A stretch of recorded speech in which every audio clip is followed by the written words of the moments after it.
नमस्कार दोस्तों, स्वागत है आपका मेरे चैनल एसेंटीज में। मान्यवर पाठक, आपका स्वागत है उस दिव्य रहस्य कथा में जिसका प्रभाव केवल देवताओं तक सीमित नहीं बल्कि मानव जीवन के हर उतार चढ़ाव पर दिखाई देता है। यह कहानी है शक्ति, करुणा और न्याय की, भक्ति, विश्वास और संतुलन की, शनि की दृष्टि और हनुमान की कृपा की, इन दोनों की संयुक्त महिमा की। जब हम शनि की बात करते हैं तो मन में भय, चुनौती और कर्मफल का विचार आता है, और दोस्तों जब हम हनुमान जी का नाम लेते हैं तो साहस, सुरक्षा और संकल्प उभर आता है। परंतु दोस्तों, क्या आपने कभी सोचा कि ये दो शक्तियाँ, एक न्याय के देवता और वहीं एक संकट मोचन, एक दूसरे से कैसे जुड़े हैं? आज इसी रहस्य को हम गहराई से जानेंगे, जिसे हमारे पुराणों ने दिव्य छाया में संरक्षित रखा है। दोस्तों, लंकेश रावण अपनी शक्ति और घमंड में इतना डूब चुका था कि स्वयं ग्रहों को भी अपने वश में रखना चाहता था। उसने शक्ति को कैद कर दिया ताकि उनकी दृष्टि उनके राज्य के लिए अशुभ न बन जाए। रावण ने कहा, मेरे राज्य में कोई ग्रह अपनी इच्छा से काम नहीं करेगा, सब मेरी शक्ति के आगे झुकेंगे। शनिदेव जो कर्म के न्यायाधीश हैं, किसी के भी अन्याय के आगे झुक नहीं सकते। परिणाम स्वरूप उन्हें कैद कर लिया गया। ध्यान दें, यह साधारण घटना नहीं है, यह उस युग के सबसे अंधकारमय क्षण का था, क्योंकि ग्रहों का संतुलन बिगड़ रहा था, न्याय का प्रवाह रुका हुआ था, शनि का दैवीय चक्र ठहर गया था, ब्रह्मांड में कंपन फैल चुका था कि न्याय का संरक्षक स्वयं अन्याय की कैद में है। जब ये बात त्रिकालदर्शी महादेव के स्वरूप माने जाने वाले हनुमान तक पहुंची तो उनका हृदय दया और धर्म से भर उठा। हनुमान जी ने सोचा, न्याय का देवता अन्याय की कैद में, यह तो धर्म का अपमान है। हनुमान जी बिना किसी विलंब के लंका की ओर निकल पड़े। उनका वेग ऐसा था जैसे पर्वत पंख लगाकर उड़ रहा हो। उनके मन में केवल एक ही संकल्प था, शनिदेव को मुक्त कराकर संतुलन पुनः स्थापित करना। हनुमान जी लंका पहुंचे और सीधे उस स्थान पर जहां शनिदेव कैद थे। जैसे ही हनुमान का विशाल प्रकाश उस अंधेरी जगह पर पड़ा, अंधकार कांप उठा। रावण के सैनिक उनका सामना करने आए, परंतु हनुमान के एक प्रहार में ऐसी गूंज थी जैसे बिजली पहाड़ों को फाड़ दे। हर वार कहता था, अन्याय कभी अस्थायी नहीं होता। अंततः हनुमान जी उस कैद तक पहुंचे जहां शनिदेव जंजीरों में जकड़े थे। शनिदेव ने जब हनुमान जी को देखा तो उनके मुख पर अद्भुत तेज फैल गया। उन्होंने कहा, संकट मोचन, तुम्हारे आने से मेरा संकट ही दूर हो गया। हनुमान जी ने बिना कुछ कहे उनकी जंजीरें तोड़ दी।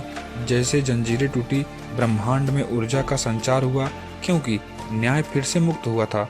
यह केवल एक उद्धार नहीं बल्कि ब्रह्मांडीय नियमों की पुनर्स्थापना थी। दोस्तों, शनिदेव हनुमान जी के साहस, दया और धर्म पालन से अत्यंत प्रभावित हुए। उन्होंने हाथ जोड़कर कहा, हे प्रभु हनुमान, आपने केवल मुझे कैद से नहीं मुक्त किया बल्कि अन्याय के विरुद्ध धर्म की ज्वाला जलाई है। फिर उन्होंने यह दिव्य वचन दिया जो कालातीत है। उन्होंने कहा, अर्थात शनिदेव जी ने कहा, जो भी व्यक्ति आपका नाम लेगा, आपकी उपासना करेगा, मेरी कठोर दृष्टि उससे सदैव दूर रहेगी। यह वचन इतना शक्तिशाली था कि 3 लोकों में इसकी चर्चा फैल गई, क्योंकि शनि की दृष्टि कर्म का दंड देती है पर हनुमान की कृपा उस अंधेरे से रक्षा करती है। इस प्रकार दोनों का संबंध बना, न्याय और सुरक्षा का, कठोरता और करुणा का, परीक्षा और संरक्षण का। दोस्तों, शनि देव का काल दशा, ढैया और 7.5 मनुष्य के जीवन में परीक्षाओं का समय होता है। उस समय व्यक्ति मानसिक दबाव, आर्थिक कठिनाई, रिश्तों में कड़कड़ाहट या कैरियर में बाधाएं या स्वास्थ्य समस्याएं जैसे अनुभव करता है। परंतु हनुमान जी की शक्ति इन सब बाधाओं को भस्म कर देती है। क्यों? हनुमान वायु पुत्र हैं। वे जीवन में गति और ऊर्जा देते हैं। वे भय और बाधा के विनाशक हैं। उनके नाम मात्र से नकारात्मक प्रभाव खत्म होने लगता है। शनिदेव स्वयं हनुमान के भक्तों की रक्षा करते हैं। इसलिए कहा गया है, शनि की दशा में हनुमान ही आश्रय हैं। शनि मनुष्य को उसके कर्मों का फल देता है, परंतु हनुमान जी मन को स्थिर करते हैं, साहस जगाते हैं, विवेक प्रदान करते हैं, कर्म सुधारने की शक्ति देते हैं। दोस्तों, यही कारण है जब कोई भक्त हनुमान जी की उपासना करता है तो शनि की कठोरता न्याय में बदल जाती है, परीक्षा अवसर बन जाती है और बाधा मार्ग दिखाने लगती है। यह आध्यात्मिक विज्ञान है, दंड और सुरक्षा के बीच संतुलन। उनकी कथा केवल उद्धार की कहानी नहीं बल्कि एक महान संदेश है। जीवन में कर्म करना आवश्यक है, पर संकट में साहस बनाए रखना और सही मार्ग चुनना उससे भी अधिक आवश्यक है।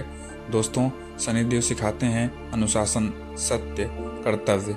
हनुमान जी सिखाते हैं साहस, भक्ति, सेवा। दोनों मिलकर मनुष्य के जीवन को पूर्ण बनाते हैं, क्योंकि यह केवल पुराणों में नहीं बल्कि जीवन के हर मोड़ पर दिखाई देती है।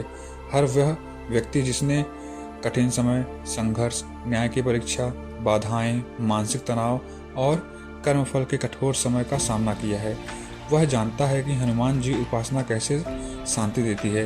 यह कथा हमें यह याद दिलाती है, दंड भी आवश्यक है पर दंड के समय सुरक्षा भी आवश्यक है, और यही संतुलन हनुमान जी और शनि के मिलन से स्थापित होता है। आज भी करोड़ों भक्त जय हनुमान कहकर शनिदेव की कसौटियों को पार कर जाते हैं, क्योंकि शनिदेव को यह वचन आज भी उतना ही प्रभावी है, हनुमान भक्त पर मेरी कठोर दृष्टि नहीं पड़ेगी। जहाँ राम भक्त हनुमान में वहाँ भय का स्थान नहीं होगा। यही कारण है कि मंगलवार और शनिवार को हनुमान मंदिरों में भी भीड़ उमड़ती है। जिस भक्त का जीवन संघर्षों में घिरा हो, हनुमान उसकी ढाल बन जाते हैं और शनि उसकी परीक्षा को वरदान में बदल देते हैं। जय शनिदेव। अगर आपको यह कथा पसंद आई हो तो इसे वीडियो को लाइक करें, चैनल को सब्सक्राइब करें और शेयर जरूर करें। धन्यवाद।